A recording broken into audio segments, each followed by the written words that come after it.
दोस्तों, हम अपने अजीजो अकारब को जब वो ये दुनिया छोड़ जाते हैं कब्रिस्तान में मनो मट्टी के नीचे दफन करते हैं और फिर वहाँ से कभी कोई लौटकर वापस नहीं आया। ना ही उन्होंने कभी आकर बताया कि उनके साथ कब्र में क्या मामला पेश आया और किन अमाल की वजह से उन्हें कब्र में सजा मिली या फिर कब्र के अंदर उन्हें जन्नत के बागात मुहैया किए गए। लेकिन सऊदी अरब के अंदर एक निहायत अजीबो गरीब वाकया पेश आया, जिसके अंदर एक मुर्दा इंसान ने अपने साथ पेश आने वाले हालात वाकयात को बयान किया है। ये मामला क्या है, इसकी तफसील क्या है, इसकी तफसील हम आज की वीडियो में आपको बताएंगे। दोस्तों, वो शख्स बयान करता है कि एक बार सऊदिया रियाज जाने के लिए 1 घंटा पहले घर से निकला, लेकिन रास्ते में रश और चेकिंग की वजह से मैं एयरपोर्ट लेट पहुंचा। जल्दी से गाड़ी पार्किंग में खड़ी की और दौड़ते हुए काउंटर पर जा पहुंचा। काउंटर पर मौजूद मुलाजिम से मैंने कहा मुझे रियाज जाना है। उसने कहा रियाज वाली फ्लाइट तो बंद हो चुकी है। मैंने कहा प्लीज मुझे जरूर आज शाम रियाज पहुंचना है। उसने कहा ज्यादा बातों की जरूरत नहीं है, इस वक्त आपको कोई भी जाने नहीं देगा। मैंने कहा अल्लाह तुम्हारा हिसाब कर दे। उसने कहा इसमें मेरा क्या कसूर है। बहरहाल मैं एयरपोर्ट से बाहर निकला, हैरान था क्या करूं, रियाज जाने का प्रोग्राम कैंसिल कर दूं या अपनी गाड़ी स्टार्ट करके रवाना हो जाऊं या टैक्सी में चला जाऊं। बहरहाल टैक्सी में जाने वाली बात पर इत्तफाक किया। एयरपोर्ट के बाहर एक प्राइवेट गाड़ी खड़ी थी। मैंने पूछा रियाज के लिए कितना लोगे। उसने कहा 500 रियाल। बहरहाल 450 रियाल में बड़ी मुश्किल से राजी किया और उसके साथ बैठकर रियाज के लिए रवाना हो गया। बैठते ही मैंने उससे कहा कि गाड़ी तेज चलानी है। उसने कहा फिक्र मत करो। वाकई उसने खतरनाक हद तक गाड़ी दौड़ाना शुरू कर दी। रास्ते में उससे कुछ बातें हुई। उसने मेरी जॉब और खानदान के मुतालिक सवालात किए और कुछ सवाल मैंने भी पूछ लिए। अचानक मुझे अपनी वालदा का ख्याल आया कि उनसे बात कर लूं। मैंने मोबाइल निकाला और वालदा को फोन किया। उन्होंने पूछा बेटे कहाँ हो। मैंने जहाज के निकल जाने और टैक्सी में सफर करने वाली बात बता दी। माँ ने दुआ दी बेटे अल्लाह तुम्हें हर किस्म के शर से बचा दे। मैंने कहा इंशाल्लाह जब मैं रियाज पहुंच जाऊंगा तो आपको इत्तला दे दूंगा। कुदरती तौर पर मेरे दिल में एक परेशानी छा गई और मुझे ऐसा लग रहा था जैसे कोई मुसीबत मेरा इंतजार कर रही हो। उसके बाद मैंने अपनी बीवी को फोन किया। मैंने उसे भी सारी बात बता दी और उसे हदायत की कि बच्चों का ख्याल रखे, बिलखसूस छोटी बच्ची का। उसने कहा जब से तुम गए हो मुसलसल आपके बारे में पूछ रही है। मैंने कहा मेरी बात करवाओ। बच्ची ने कहा बाबा आप कब आएंगे। मैंने कहा अभी थोड़ी देर में आ जाऊंगा। कोई चीज चाहिए। वो बोली हाँ मेरे लिए चॉकलेट ले आओ। मैं हंसा और कहा ठीक है। इसके बाद मैं अपनी सोचों में गुम हो गया कि अचानक ड्राइवर के सवाल ने मुझे चौंका दिया। पूछा क्या मैं सिगरेट पी सकता हूँ। मैंने कहा भाई तुम मुझे एक नेक और समझदार इंसान लग रहे हो, तुम क्यों खुद को और अपने माल को नुकसान पहुँचा रहे हो। उसने कहा मैंने पिछले साल रमजान में बहुत कोशिश की कि सिगरेट छोड़ दूं, लेकिन कामयाब न हो सका। मैंने कहा अल्लाह ताला ने तुम्हें बड़ी कुव्वत दी है, तुम सिगरेट छोड़ने का मामूली सा काम नहीं कर सकते। बहरहाल उसने कहा आज के बाद सिगरेट नहीं पीऊंगा। मैंने कहा अल्लाह ताला आपको साबित कदमी अता फरमाए, आमीन। मुझे याद पड़ता है कि उसके बाद मैंने गाड़ी के दरवाजे के साथ सर लगाया कि अचानक गाड़ी से जोरदार धमाके की आवाज आई और पता लगा कि गाड़ी का एक टायर फट गया है। मैं घबराया और ड्राइवर से कहा स्पीड कम करो और गाड़ी को काबू करो। उसने घबराहट में कोई जवाब नहीं दिया। गाड़ी एक तरफ निकल गई और कलाबाजियां खाती हुई एक जगह रुक गई। मुझे उस वक्त अल्लाह ने तौफीक दी। मैंने जोर जोर से कलमा शहादत पढ़ा। मुझे सर में चोट लगी थी और दर्द की शिद्दत से ऐसा महसूस हो रहा था कि सर फटा जा रहा है। मैं जिस्म के किसी हिस्से को हरकत नहीं दे सकता था। मैंने अपनी जिंदगी में इतना दर्द कभी नहीं देखा था। मैं बात करना चाह रहा था लेकिन बोल नहीं सकता था, जबकि मेरी आंखें खुली थी लेकिन मुझे कुछ नजर नहीं आ रहा था। इतने में लोगों के कदमों की आवाजें सुनी जो एक दूसरे से कह रहे थे इसे हिलाओ नहीं, सर से खून निकल रहा है और टांगे टूट चुकी हैं। मेरी तकलीफ में इजाफा होता चला जा रहा था और सांस लेने में शदीद दुश्वारी महसूस कर रहा था। मुझे अंदाजा हुआ कि शायद मेरी मौत आ गई है। उस वक्त मुझे गुजरी जिंदगी पर जो नदामत हुई मैं उसे अल्फाज में बयान नहीं कर सकता। मुझे पता चला कि अब मुझे मौत से कोई नहीं बचा सकता। इस कहानी के आखिर में बताऊंगा कि इसकी क्या हकीकत है। यहाँ पर हर भाई बहन तसव्वुर करे कि जो कुछ हो रहा है मेरे साथ हो रहा है, क्योंकि अनकरीब हम सबको इस मिलते जुलते हालात से साबका पेश आना है। इसके बाद लोगों की आवाजें आना बंद हो गईं। मेरी आंखों के सामने मुकम्मल तारीकी छा गई और मैं ऐसा महसूस कर रहा था जैसे मेरे जिस्म को चूरियों से काटा जा रहा हो। इतने में मुझे एक सफेद रेश आदमी नजर आया। उसने मुझे कहा, बेटे ये तुम्हारी जिंदगी की आखिरी घड़ी है, मैं तुम्हें नसीहत करना चाहता हूँ क्योंकि अल्लाह ताला ने मुझे तुम्हारे पास भेजा है। मैंने पूछा, क्या नसीहत है? उसने कहा, ईसाईयत की तरगीब, खुदा की कसम इसमें तुम्हारी निजात है। अगर तुम इस पर ईमान लाए तो मैं तुम्हें अपने घर वालों को लौटा दूंगा और तुम्हारी रूह वापस ले आऊंगा। जल्दी से बोलो, टाइम खत्म हुआ जा रहा है। मुझे अंदाजा हुआ ये शैतान है। मुझे उस वक्त जितनी भी तकलीफ थी और जितनी भी अजियत से दो चार था, लेकिन उसके बावजूद अल्लाह और उसके रसूल पर पक्का ईमान था। मैंने उसे कहा, जाओ अल्लाह के दुश्मन, मैंने इस्लाम की हालत में जिंदगी गुजारी है और मुसलमान होकर मरूंगा। उसका रंग जर्द बढ़ गया। बोला, तुम्हारी निजात इसी में है कि तुम यहूदी या नसरानी मर जाओ, वरना मैं तुम्हारी तकलीफ बढ़ा दूंगा और तुम्हारी रूह कब्ज कर दूंगा। मैंने कहा, मौत तुम्हारे हाथ में नहीं है, जो भी हो मैं इस्लाम की हालत में ही मरूंगा। इतने में उसने ऊपर देखा और देखते ही भाग निकला। मुझे लगा जैसे किसी ने उसे डराया हो। अचानक मैं अजीब किस्म के चेहरों वाले और बड़े बड़े जिस्मों वाले लोग देखने लगा। वो आसमान की तरफ से आए और कहा, अस्सलामु अलैकुम। मैंने कहा, वालेकुम अस्सलाम। उसके बाद वो खामोश हो गए और एक लफ्ज भी नहीं बोले। उनके पास कफन थे। मुझे अंदाजा हुआ कि मेरी जिंदगी खत्म हो गई। उनमें से एक बहुत बड़ा फरिश्ता मेरी तरफ आया और कहा, ऐ नेक रूह, अल्लाह की मग़फ़िरत और उसकी खुशनुदी की तरफ निकल आ। ये बात सुनकर मेरी खुशी का ठिकाना नहीं रहा। मैंने कहा, अल्लाह के फरिश्ते, मैं हाजिर हूँ। उसने मेरी रूह खींच ली।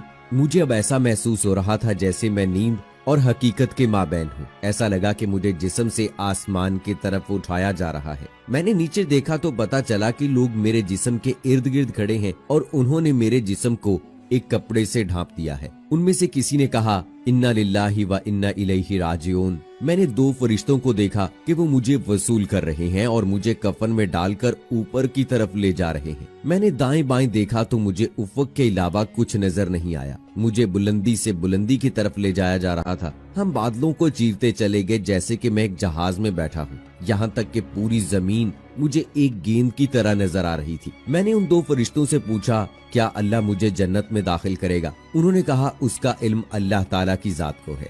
हमें सिर्फ तुम्हारी रूह लेने की जिम्मेदारी सौंपी गई है और हम सिर्फ मुसलमानों पर मामूर हैं। हमारे करीब से कुछ और फरिश्ते गुजर गए जिनके पास एक रूह थी और उससे ऐसी खुशबू आ रही थी कि मैंने अपनी जिंदगी में इतनी जबरदस्त खुशबू कभी नहीं सूंघी थी। मैंने हैरानगी के आलम में फरिश्तों से पूछा कि ये कौन है? अगर मुझे मालूम ना होता कि अल्लाह के रसूल सल्लल्लाहु अलैहि वसल्लम दुनिया से रहलत कर गए हैं तो मैं कहता कि ये उनकी रूह होगी। उन्होंने कहा कि ये एक फलस्तीनी की रूह है जिसे यहूदियों ने थोड़ी देर पहले कत्ल किया जबकि वो अपने दीन और वतन की मुदाफियत कर रहा था। उसका नाम अबू लाबद है। मैंने कहा, काश मैं शहीद होकर मरता। उसके बाद कुछ और फरिश्ते हमारे करीब से गुजरे और उनके पास एक रूह थी जिससे सख्त बुदबू आ रही थी। मैंने पूछा कि कौन है? उन्होंने कहा, ये बुतों और गाय को पूजने वाला एक हिंदू है जिसे थोड़ी देर पहले अल्लाह ताला ने अपने अजाब से हलाक कर दिया। मैंने शुक्र किया कि शुक्र है मैं कम अज कम मुसलमान मरा हूँ। मैंने कहा, मैंने आखिरत के सफर के हवाले से बहुत पढ़ा है, लेकिन ये जो कुछ हो रहा है मैंने कभी इसका तसव्वुर नहीं किया। उन्होंने कहा, शुक्र करो मुसलमान मरे हो, लेकिन अभी तुम्हारे सामने सफर बहुत लंबा है और बेशुमार मराहिल है। उसके बाद हम फरिश्तों के एक बहुत बड़े गिरोह के पास से गुजर गए और हमने उन्हें सलाम किया। उन्होंने पूछा, ये कौन है? मेरे साथ वाले दो फरिश्तों ने जवाब दिया कि ये एक मुसलमान है जो थोड़ी देर पहले हादसे का शिकार हो गया और अल्लाह ने हमें इसकी रूह कब्ज करने का हुक्म दिया। उन्होंने कहा, मुसलमानों के लिए बशारत है क्योंकि ये अच्छे लोग हैं। मैंने फरिश्तों से पूछा, ये कौन लोग हैं? उन्होंने कहा, ये वो फरिश्ते हैं जो आसमान की हिफाजत करते हैं और यहाँ से शैतानों पर शहाब फेंकते रहते हैं। उसके बाद हम मजीद ऊपर चढ़ते गए, यहाँ तक कि आसमान दुनिया पर पहुँच गए। मैं उस वक्त एक खौफ और करब के आलम में था कि नामालूम आगे क्या होगा। मैंने आसमान को बहुत बड़ा पाया और उसके अंदर दरवाजे थे जो बंद थे और उन दरवाजों पर फरिश्ते थे जिनके जिस्म बहुत बड़े थे। फरिश्तों ने कहा, अस्सलामु अलैकुम व रहमतुल्लाह, और उनके साथ मैंने भी यही अल्फाज दोहराए। दूसरे फरिश्तों ने जो कहा, अस्सलामु अलैकुम व रहमतुल्लाहि व बरकातुहू, और उन्होंने कहा, रहमत के फरिश्तों, आहलन व सहलन, जरूर ये मुसलमान ही होगा। हम अंदर आ गए तो बहुत सारी अजीब चीजें देखी। फिर हम आगे बढ़े और ऊपर चढ़ना शुरू किया, यहाँ तक कि दूसरा, तीसरा, चौथा, पांचवा, छठा और बिलाखिर सातवें आसमान पर जा पहुँचे। ये आसमान बाकी तमाम आसमानों से बड़ा नजर आया, जैसे एक बहुत बड़ा समंदर। मुझ पर एक बहुत बड़ी हैबत तारी हुई।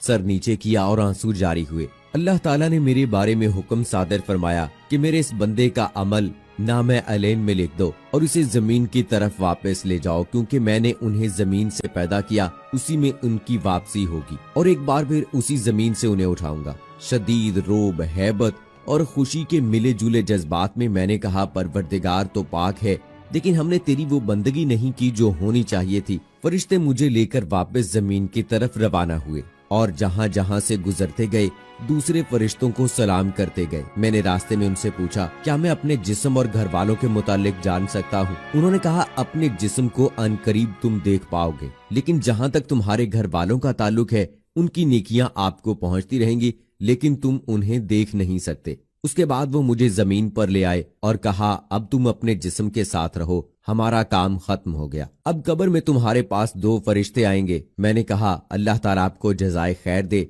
क्या मैं फिर कभी आपको देख सकूंगा? उन्होंने कहा, कयामत के दिन, और इसके साथ उन पर हैबत तारी हुई। फिर उन्होंने कहा, अगर तुम अहले जन्नत में से निकले तो हम साथ साथ होंगे इंशाअल्लाह। मैंने पूछा, जो कुछ मैंने देखा और सुना, क्या इसके बाद भी मेरे जन्नत जाने में कोई शक रह गया है? उन्होंने कहा, तुम्हारे जन्नत जाने के बारे में अल्लाह ही बेहतर जानता है। तुम्हें जो इज्जत और इकराम मिला वो इसलिए कि तुम मुसलमान मरे हो, लेकिन तुम्हें आमाल की पेशी और मिजान से जरूर साबका पेश आना है। मुझे अपने गुनाह याद आए और कहा कि जोर जोर से रोऊं। उन्होंने कहा, अपने रब से नेक गुमान करो, क्योंकि वो किसी पर जुल्म हरगिज नहीं करता। उसके बाद उन्होंने सलाम किया और बड़ी तेजी से ऊपर की तरफ उठ गए। मैंने अपने जिस्म पर नजर दौड़ाई, मेरी आंखें बंद थी और मेरे इर्द गिर्द मेरे भाई और वालिद साहब रो रहे थे। उसके बाद मेरे जिस्म पर पानी डाला गया तो मुझे पता चला कि मुझे गुस्ल दिया जा रहा है। उनके रोने से मुझे तकलीफ मिलती थी और जब मेरे वालिद दुआ करते कि अल्लाह तुम पर रहम फरमाए तो उनकी ये बात मुझे राहत पहुंचाती थी।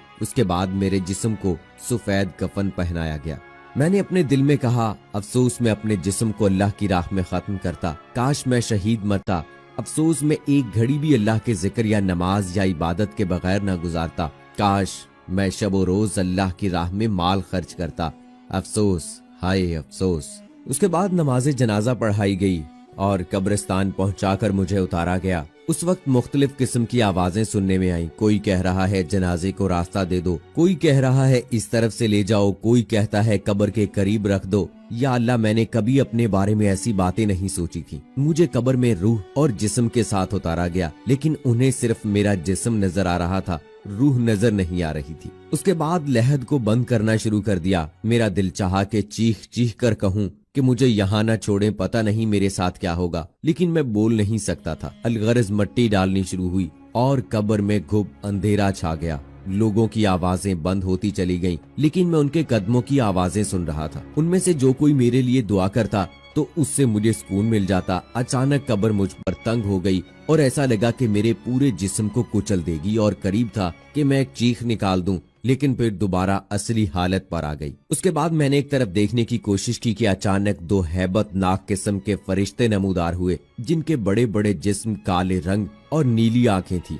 उनकी आंखों में बिजली जैसी चमक थी और उनमें से एक के हाथ में गुर्ज था, अगर उससे पहाड़ को मारे तो उसे रेजा रेजा कर दे। उनमें से एक ने मुझे कहा, बैठ जाओ, तो मैं फौरन बैठ गया। फिर उसने कहा, मन रब्बो का, तुम्हारा रब कौन है? जिसके हाथ में गज था वो मुझे बगौर देख रहा था। मैंने जल्दी से कहा, मेरा रब अल्लाह है। जवाब देते वक्त मुझ पर कपकपी तारी थी, इसलिए नहीं कि मुझे जवाब में कोई शक था, बल्कि उनके रोब की वजह से। फिर उसने मजीद 2 सवाल किए कि तुम्हारा नबी कौन है और तुम्हारा दीन कौन सा है, और अल्हम्दुलिल्लाह मैंने ठीक जवाबात दिए। उन्होंने कहा, अब तुम कब्र के अजाब से बच गए। मैंने पूछा, क्या तुम मुनकर नकीर हो? उन्होंने जवाबन कहा, हाँ। उनके जाने के बाद कब्र में एक रोशनी हुई और कहा, अस्सलामु अलैकुम। मैंने कहा, वालेकुम अस्सलाम, और पूछा कि तुम कौन हो? उसने कहा, मैं सूरह मुल्क हूँ। मैं इसलिए आई हूँ कि अल्लाह से तेरे लिए मदद तलब करूँ, क्योंकि तुमने मेरी हिफाजत की थी और तुम्हारे रसूल सल्लल्लाहु अलैहि वसल्लम ने तुम्हें बता दिया था कि जो कोई सूरह मुल्क पढ़ेगा कब्र में वो उसके लिए निजात का जरिया होगी। मैं बहुत खुश हुआ। मैंने कहा, मैंने बचपन में तुम्हें हिफ्ज कर लिया था और मैं हमेशा नमाज में और घर में तेरी तिलावत किया करता था। मुझे इस वक्त तुम्हारी अशद जरूरत है। उसने कहा, इसलिए तो मैं आई हूँ कि अल्लाह ताला से दुआ कर लूँ कि वो तुम्हारी तकलीफ को आसानी में तब्दील कर दे। सो दोस्तों, सूरह मुल्क की बहुत बड़ी फजीलत है और बहुत जगह पर इसके बारे में हमें बताया गया है कि इसकी ज्यादा से ज्यादा तिलावत की जाए, क्योंकि ये कब्र में हमारे लिए निजात का बायस बनेगी। सो दोस्तों, उम्मीद करते हैं कि हमारी आज की वीडियो आपको पसंद आई होगी। तो आइए अहद करते हैं कि इंशाअल्लाह हम रोजाना की बुनियाद पर सूरह मुल्क की तिलावत करेंगे, ताकि हमारी आखिरत भी संवर जाए। सो दोस्तों, इसी के साथ मुझे इजाजत दीजिएगा और अपनी राय का इजहार कमेंट बॉक्स में जरूर कीजिएगा। अपना ख्याल रखिएगा। फी अमानिल्लाह।